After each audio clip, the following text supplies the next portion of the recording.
Welcome back to Carved in Stone podcast, where our positive news articles come to life. I'm your host, Naisha Stone, and I'm also the founder of Carved in Stone, your weekly source of positive news. Like every episode, I'm interviewing someone from around the world who's doing something positive in their life.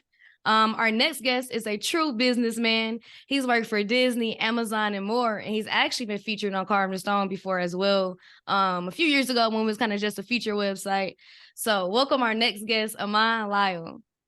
Hey everybody, pleasure to be here. Thank you so much for having me, Naisha. I'm so proud of you and all that you've been able to do. So it's been a blessing to see you grow and transform your empire. Whatever, we here to talk about you, but thank you.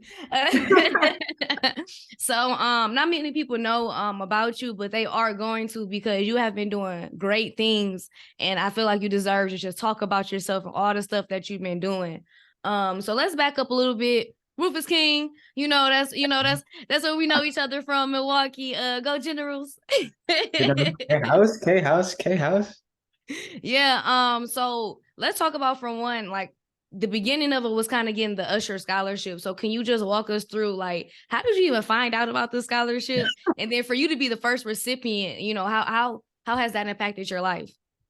Yeah, so basically, I was a sophomore at Rufus King. I went to High School of the Arts for my freshman year at first.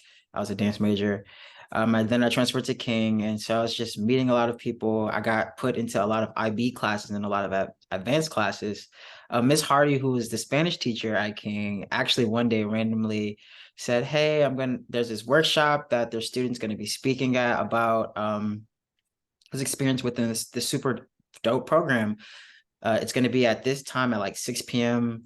in the auditorium or something like that." And so I'm like, I mean, Milwaukee doesn't have a lot of stuff, so let me just go check it out.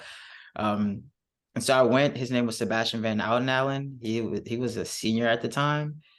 I was a sophomore. He's talking about how he did this program with Usher and how Usher flew him to London. And I'm like, wait a minute. I said Usher is in Milwaukee. Like, Usher has roots in Milwaukee. Like, why Milwaukee out of all the places? Turns out the CEO was from Milwaukee, and they used to run the Boys and Girls Club. So they got recruited to run the Usher's program, nonprofit. So I said, okay. I went to a few meetings, and I was like, okay, this is much bigger than just Milwaukee, and this is just much bigger than Wisconsin. Let me enroll, kind of work my way up in the program. They flew me to Atlanta a few times. I got to meet Usher. I got to meet the CEO, impress them. And then eventually I was nominated for a scholarship randomly. I was working at McDonald's at the cashier booth. Literally, I literally have the headset on taking orders. And then I get a phone call from like the vice president of operations of the organization while I'm at work. I'm not going to not take the call. So I tell somebody else to get the headset. As you should. I'm like, listen, this is an important call. So I'm in the stock room where all the hamburger buns and all the sauces are on the phone, talking to the vice president. I'm like, hey, yeah, what's up, man? Just curious, why he's calling. He's like, oh yeah, did you know you got nominated for a scholarship? You were in the top 25. You're now in the top 3, and we want to interview you and your mom to kind of see, who of the 3 are going to get it, and we'll let you know in 2 weeks. I said, okay, cool. So they interviewed me and my mom literally within like 2 days, and then the next day, like, okay. They got back to me. I was like, you won the scholarship. We're going to fly you to Los Angeles. And you're going to basically be there for the BET Awards. And I'm like, okay, cool. Not thinking too much of it. I mean, it was an amazing honor. This is a full ride scholarship to like Howard University, basically, for 4 years. First person to ever get it. So I'm like, so we get to Los Angeles. We're at the stadium. I'm in the audience. At first, they play me like in the crazy. I'm far off to the left, not thinking too much of it. Still close to the front, but not like directly in the front. So then they come get me, and then they escort me to sit in the front. So I'm like, what is going on? Like, how? Like, shouldn't I have, like, why are you switching my seats up? And then Usher calls me on stage. So it was a whole plan to like trap me into getting on stage and speaking and getting the award from him physically on the BET Awards in like what 2012. And since then, like it's just, that's big bro, So life is crazy. Went to Howard 4 years. I had a 4.0 for like the first 2 years, I think, or something like that. Something crazy like that. Study finance, you know.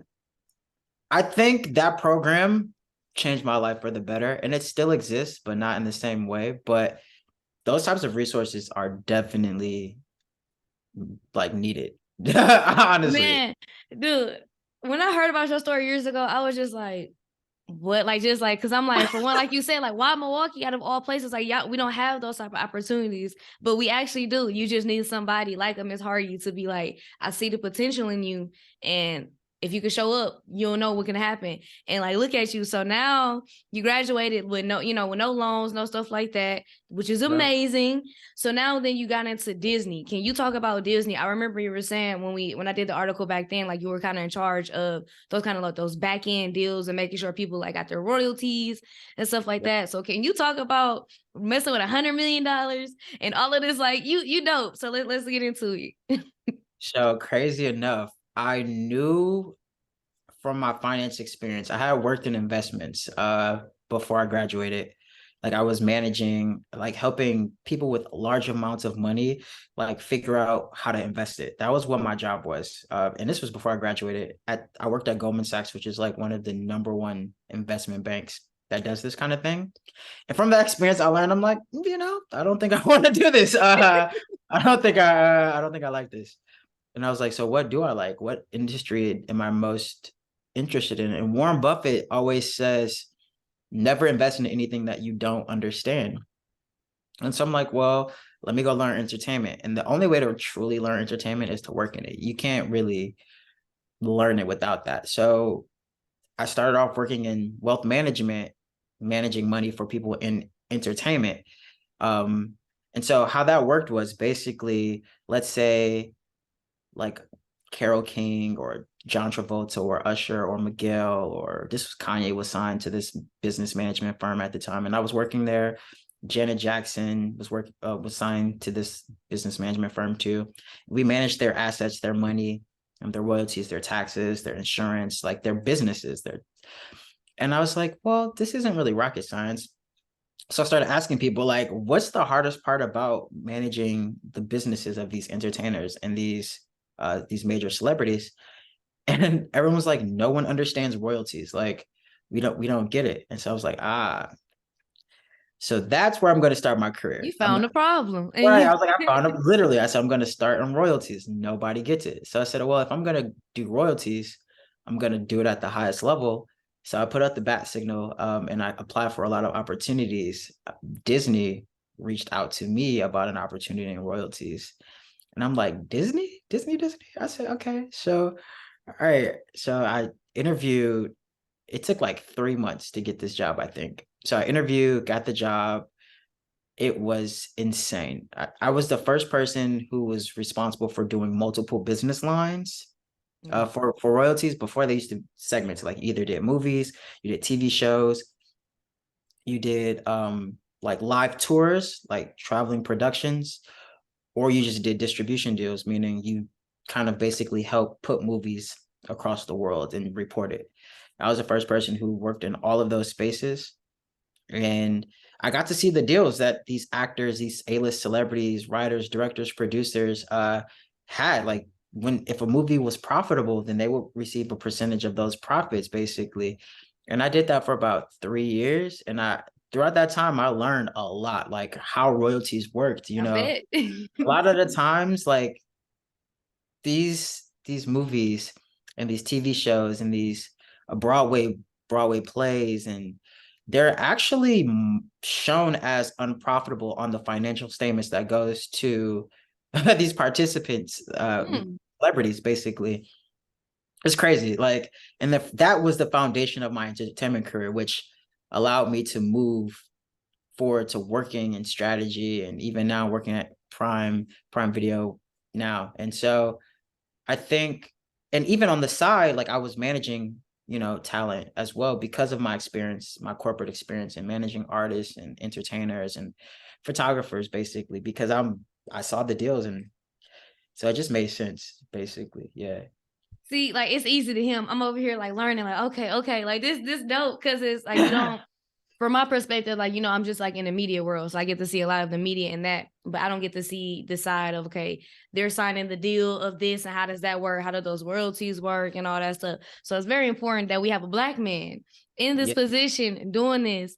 So how do you feel about just being in your position? And then how do you have, are you a mentor yet? Do you plan on being a mentor? But like, in what ways do you want to see other people, like, be in your position? Like, how are you hoping, pass the torch eventually, I guess? I love that question. That's such a good question. Well, the first thing is I am blessed, okay? I'm often the only Black person in these conversations, and it requires a certain level of attention to the marketplace as well. And when I say that, I mean, like, I have to read constantly. Like, I'm subscribed to so many different articles. Like this morning, I woke up and spent the first 45 minutes of my day reading through multiple like news sources just to stay updated because things change so fast. Like nonstop. Mhm. And everything impacts everything, especially in streaming. Especially when you're working at the one of the largest streaming platforms. So that's the first thing. And then in terms of giving back, that's like my favorite part of like living is Aw. it's so beautiful too because like look, I'll be very, very clear. My life hasn't been 100% always easy. Like I grew up in a way that wasn't necessarily wealthy. I didn't grow up with wealthy parents. Like my mom did the best she could do. My dad did the best that he could do. They're amazing people under the circumstances that we have. And so I just because I grew up that way, I automatically know life isn't always easy for everybody. And then when you become an adult and you graduate, it gets even harder. Like that, it doesn't go away. Life doesn't get any easier.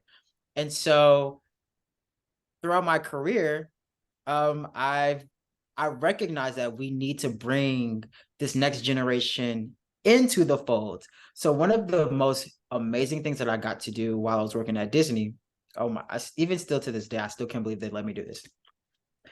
They let me hire like 5 people. What? Like, yo, they let me be in charge of like hiring for like our interns and our analysts at one point in time.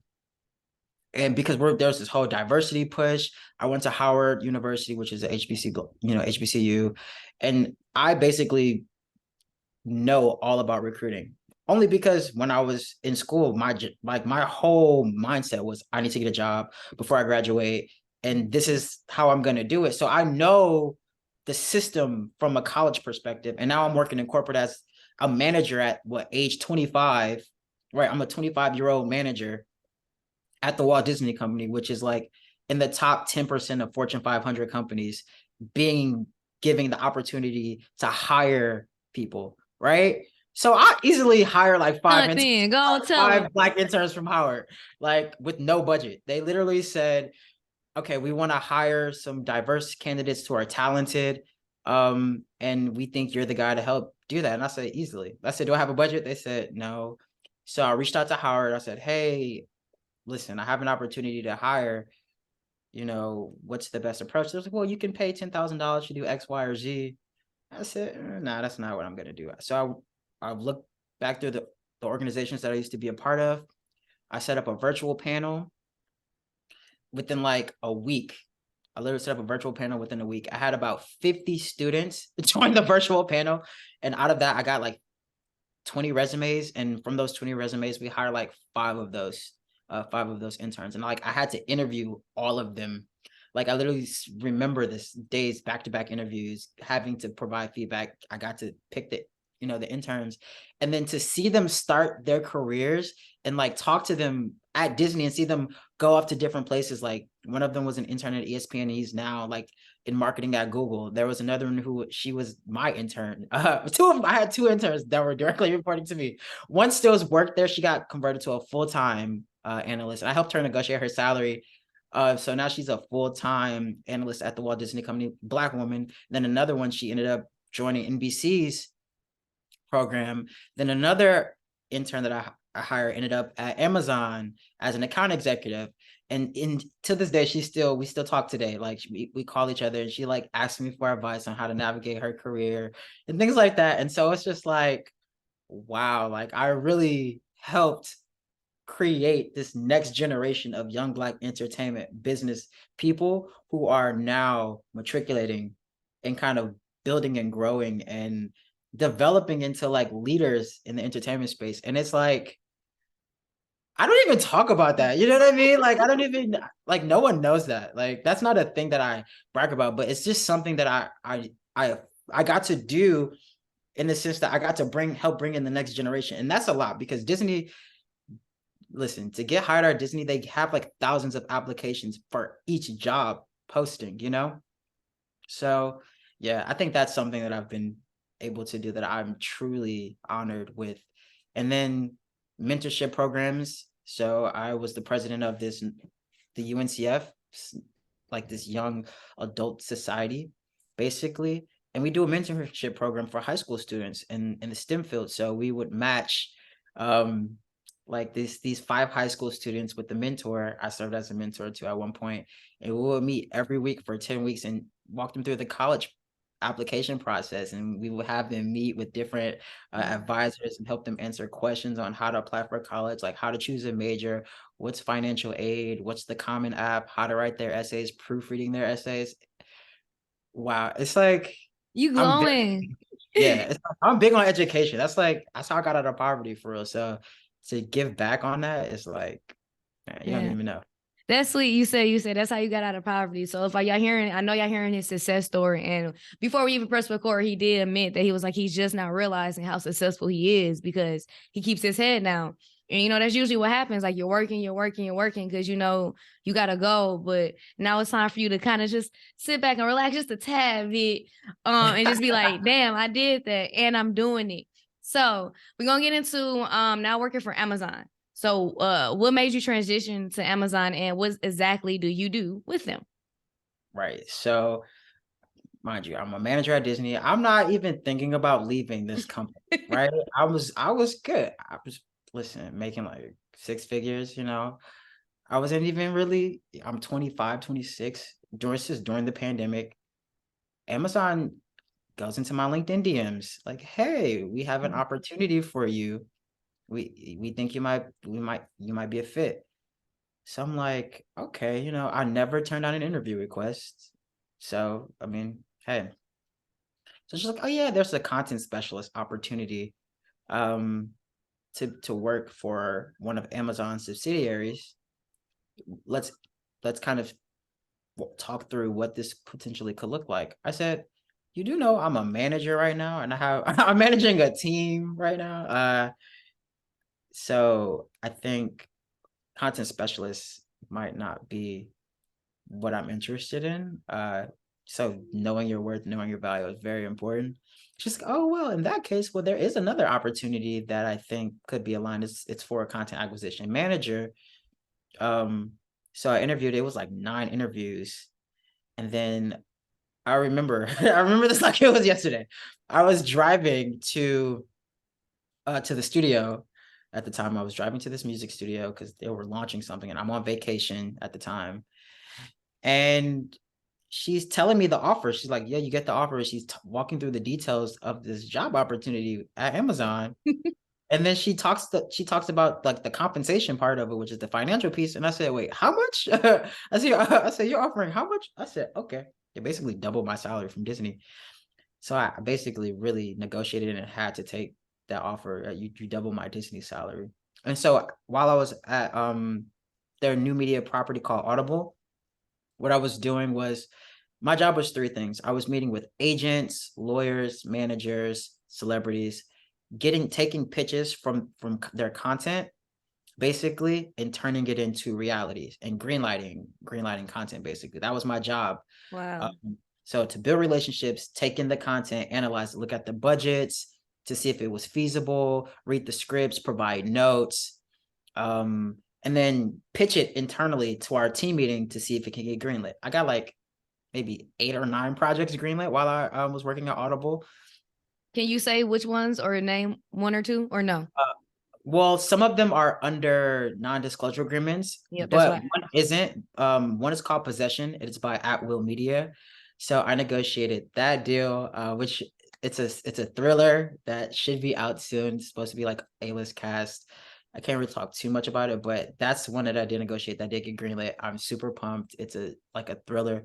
And then there's another one, Letters from Camp. It was like season 3. That's Jamie Lee Curtis's like content. So I got that greenlit, negotiated that. And there's a few other ones that I worked on, but I can't really talk about those. But those are the bigger ones. And then from that, I ended up transitioning into another role at Amazon, still on the streaming side. Definitely boost my compensation a bit again, where now my job went from kind of buying the individual shows specifically to now I'm basically launching streaming platforms with television networks, and kind of managing the day-to-day of that, which is like insane. It's like crazy. Wait, hold on. Okay. So let's back up a little bit before we get to like the streaming services specifically. How do you go about like what does it take to green light a show? Like, you know, when you was going in there to pitch, like what do you think sold them on those like specific shows? And how did you go about which shows you wanted to pitch to like other people? Yes. So it's actually very simple, but it's very complicated at the same time. Typically, what a good show requires is it's like 2 different buckets. Think about it as like a good show in general just needs to be a good show, meaning it has to be a good concept, good cast, like a really good idea, a good script, well thought out plan. That's like the first thing. The content needs to be good and there needs to be talent that people want to have in the content. That's the first piece. And then the other side, the ability to produce it needs to be secured.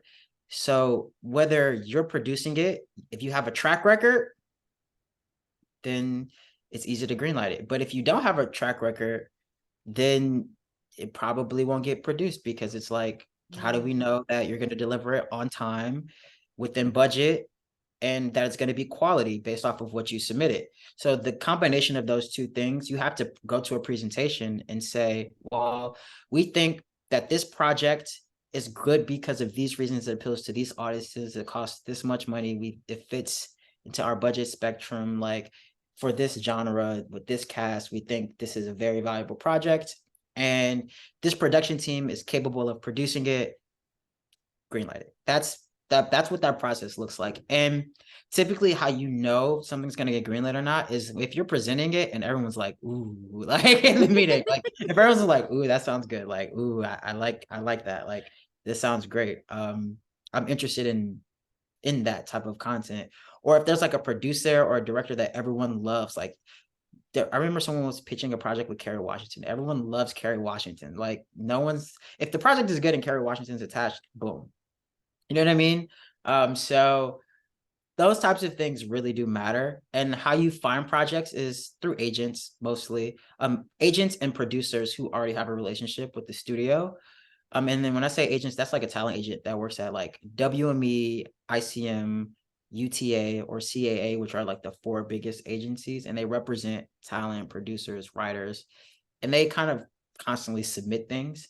And then producers who just have good relationships with the studio directly submit, or in some producers actually have a deal with us where they're required to submit projects to us first, which is a first look deal, or they have an overall deal, meaning there's a minimum amount of projects that they have to produce per year because they're getting paid X amount of money per year. So That makes those sense. are the kind of funnels into the system for content. And it's not really common. You don't know that until you work in it. You're like, oh, that's how that works. But it makes sense though, like what I'm thinking of. And if y'all listening, Carved in Stone podcast, Naisha Stone, our guest, Ammon, Lyle.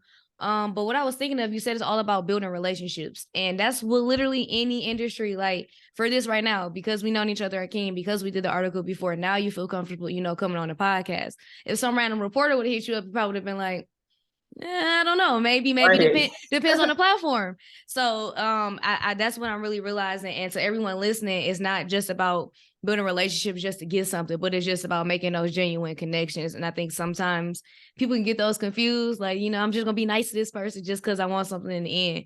But that's never gonna work out for you. No, that's so real. That's not gonna work out. Wow. So you at Amazon and streaming services. So talk about that. Like what, like, so for example, like are you now the person saying like, okay, well, we have Hulu and we're going to distribute it here? Or like, what do you mean? Or is that what you mean? Like, can you talk about that? Yeah, that's so interestingly enough, I didn't know this until before I kind of started learning more about Amazon and the job culture. So Amazon has this platform where you can subscribe to other streaming channels through Amazon Prime, right? So like let's say I want to go subscribe to, we just launched HBO Max. That's a huge, huge, huge driver of traffic for us. So you can basically have all of your content in one spot where you don't have to log into different streaming subscriptions, and the shows will populate within the app. So like, it's crazy. Like if you have HBO, like Euphoria, if you log into your Prime Video, like the Euphoria episodes will pop up and all of the popular HBO stuff. If you have BET, all of the BET stuff will populate. Like if you have Prime Video, all the Prime Video stuff will populate. So like you can put all your streaming stuff into that one page. Now the thing is, what I didn't know was each of those streaming platforms, it's not just like a machine where they can just sign up and then like all their content is shown. Like that's a whole technical relationship where you have to launch their streaming platform through Amazon's Yeah, so they got to platform. rebuild it basically. So like you need developers for Literally, that. yes, it's crazy. So I'm literally, and so the subscribers that they gain on that platform in our ecosystem, there are subscribers. So there's data that it's like we're literally managing their streaming platform internally for them. So I'm constantly meeting with TV networks about their streaming services. I'm launching new streaming services. Let's like A&E Networks is one of my platforms. I'm constantly talking to them about what shows that they're going to upload, how their shows are performing, what shows are doing the best, how much revenue is being generated each month or each quarter, what their subscribers are looking like, what shows should they be greenlighting, basically, essentially. That's, and then let's say another platform is launching a streaming platform through the Prime Video ecosystem, so I have to go ahead and launch it. So I'm like, what are all the shows that are going to be on the streaming platform when we launch it?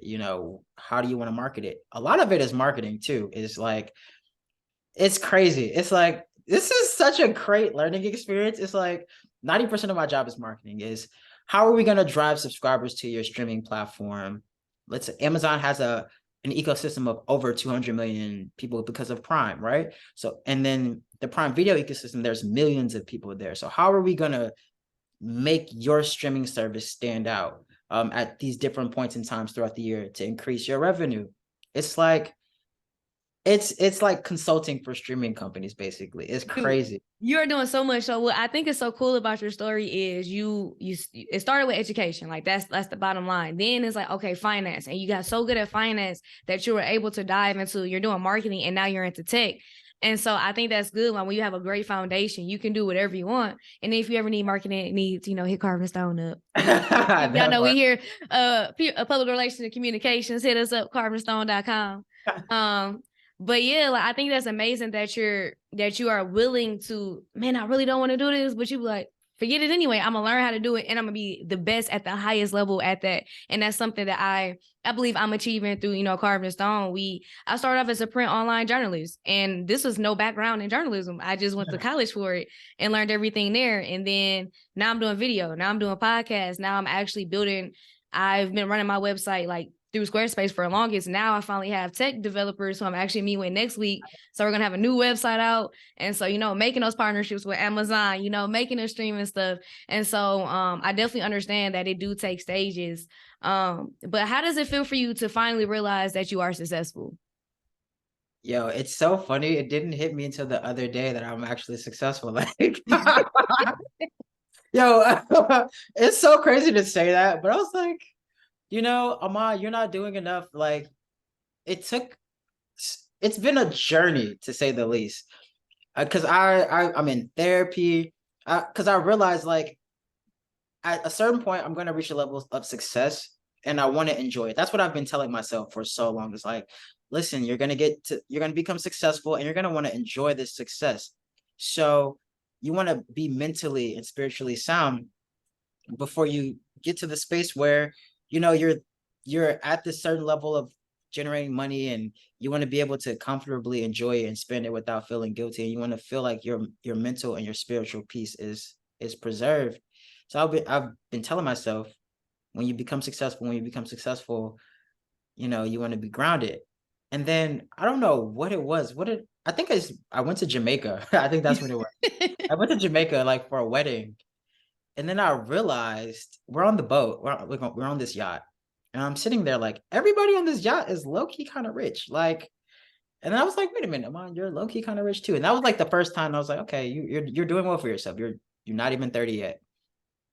And you're working at a tech company that's the number 2 tech company on like the Fortune 500 list. Like Amazon is number 2, right? Like on the Fortune 500 list. I'm a manager and I'm not even 30 yet, right? So I'm like, okay, maybe you might be successful.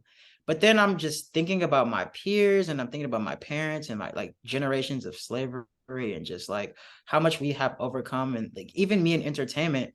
And I'm like, no. Like, you work for this. You are successful because you actually had a plan.